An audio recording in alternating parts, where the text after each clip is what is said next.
President Joe Biden said at a fundraiser this week that if Donald Trump were not running for re-election, Biden himself might not be running for re-election. This is being interpreted and analyzed a handful of different ways. There are a number of important considerations here and a number of possible interpretations, all of which are valid. So let's discuss this. And then I want to see sort of what your thought is about this. I have an opinion. I want to hear your opinion. Bloomberg reports Biden says he might not have sought re-election if Trump weren't running. The fundraiser remark came amid voter concerns about Biden's age. Quote, "We cannot let him win," Biden says of his predecessor, Trump. This was 81-year-old Joe Biden yesterday at a fundraiser in Massachusetts saying, quote, "If Trump wasn't running, I'm not sure that I'd be running. But we cannot let him win for the sake of our country." The article explains that this was all within a context of concerns about Joe Biden's age, as well as, by the way, the reality that Donald Trump is essentially just as old. So let's talk through the implications and the considerations. First of all, when Joe Biden, as far as what Biden thinks, right, and then we'll discuss whether we think that it's accurate. As far as what Joe Biden thinks, he is saying the risk of Trump becoming president again poses such a threat to our American institutions, to democracy itself, that I feel driven to run for re-election in order to prevent Trump from becoming president again. Implicit in that is a belief that Biden is specially positioned to win. Because if Biden felt that anybody could defeat Trump, it wouldn't be so urgent for him to be running for re-election, right? If you're Joe Biden, you think, hey, you know what? RFK Jr. or Marianne Williamson or whoever have just as good a shot at defeating Trump as I do. I don't necessarily need to run again. I'm 81. Fine, I'll step aside. So Biden's belief, at least, is he is exactly the person who is best positioned to defeat Donald Trump. Now, one question is whether that is true. There are people in my audience with divergent opinions about this. On the one hand, there are those who agreed with, for example, Cenk Uygur, who said, I think if you replace Biden with just about anybody, his odds of winning the odds of the Democrat winning go up. Now, at this point in time, in early December, only 11 months from the election, I don't believe that that is true. I'm willing to be convinced. And in fact, you don't have to convince me. I think it's completely plausible that if 2 years ago, Joe Biden said, hey, you know what? I'm a transitional president. I was here to prevent Donald Trump from destroying democracy. We defeated Trump. Economy's doing well. We've repaired many of our relationships globally. I'm going to be 81 at the time of that campaign. I'm not running for re-election. Let's have a healthy and robust primary, which I will stay out of and ultimately endorse whoever wins the Democratic primary. If Joe Biden had done that 2 years ago, it would be a different story. I believe that that would be completely fine. We're not in that situation. And as much as we might like to have a time machine, we don't, or at least I don't. And I'm not aware. I mean, listen, there are people who watch the show who email me pretty crazy stuff, but nobody's claimed to have a time machine. We are in early December.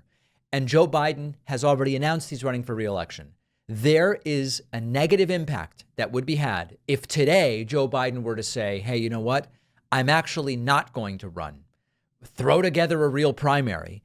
I believe that would be damaging. And so I am not at all convinced, and I told Cenk Uygur this when he said it to me on the program, I'm not at all convinced that if Joe Biden drops out or is forced out somehow today, that is a good scenario, a likely scenario for defeating Donald Trump. Now, there are other considerations here as well.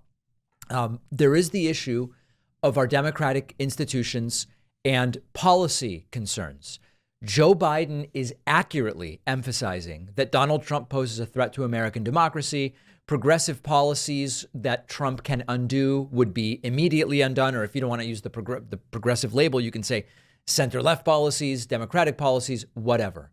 And Biden's argument about what Trump would do, I do think, is a completely accurate proposition. As I've said before, I don't believe the 2012 presidential election had nearly as much riding on it as the 2020 presidential election had, or now as the 2024 presidential election has. So I do think that the level of risk is absolutely elevated here.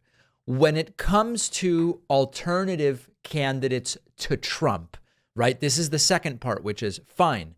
Maybe Biden is best positioned due to incumbency and because he already defeated him once. Maybe Biden is best positioned to defeat Trump. But what if Trump doesn't ultimately end up being the nominee? It seems so unlikely at this point in time. I don't know of any way short of Trump's death or we talk about imprisonment. Even in the case of imprisonment, I don't know that Trump loses.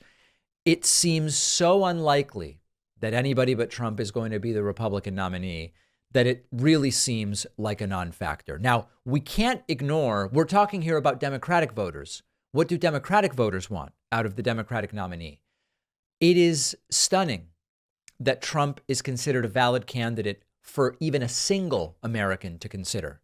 And there are tens of millions of Americans. It's mind-blowing that say they want Trump again. And so we have to be clear here. The real problem is the MAGA right wing, and everybody else, including Joe Biden, is sort of trying to adapt to that. The way I'm interpreting Joe Biden's message, were it not for Trump running again, I might not be running for re-election. The way I interpret it is Joe Biden had the hope that defeating Trump in 2020 and putting a normal person back in the Oval Office would have righted the path of the United States definitively towards democracy. And to me, that means someone like Trump would no longer stand a chance. That didn't happen. Joe Biden did win. He has done a number of good things, but he has not fixed the country to the degree that people look at Trump and say, obviously, we're not voting for Trump. Arguably, there was no way for Joe Biden to do that in just a few years. So that failure, to the degree that it's a failure, is part of the reason why Joe Biden now feels driven to run again. One last thought on this. There are some in my audience who feel that if a different Republican candidate defeated Trump in the primary, the threat level goes down dramatically. My suggestion is, unless that someone were to be Chris Christie, because of the presence of Project 2025, I don't think the threat is really materially lower if it's DeSantis or someone else instead of Trump. I believe that with Project 2025 and based on the Republicans that are running and the attitude of the MAGA Republican Party right now, I think even if Trump somehow loses the primary to anybody other than Chris Christie, who's the only non-insane person left, I think the threat is 95% or 90% as high as it is with Trump as the nominee. So let me know your thoughts. Let me know how you're interpreting Joe Biden's message, and we will certainly speak about this again. Before you go, if you enjoyed this video and want to see more, please make sure to subscribe to my YouTube channel. You can click the subscribe button below or above or wherever it is on your screen. And if you want to support my work even more strongly, the best way is to get a membership at joinpakman.com and subscribe to the podcast for The David Pakman Show. There you can check out interviews, longer clips, and much more. It's on all the big podcasting platforms. Just search for The David Pakman Show, and all the links are also down below in the video description.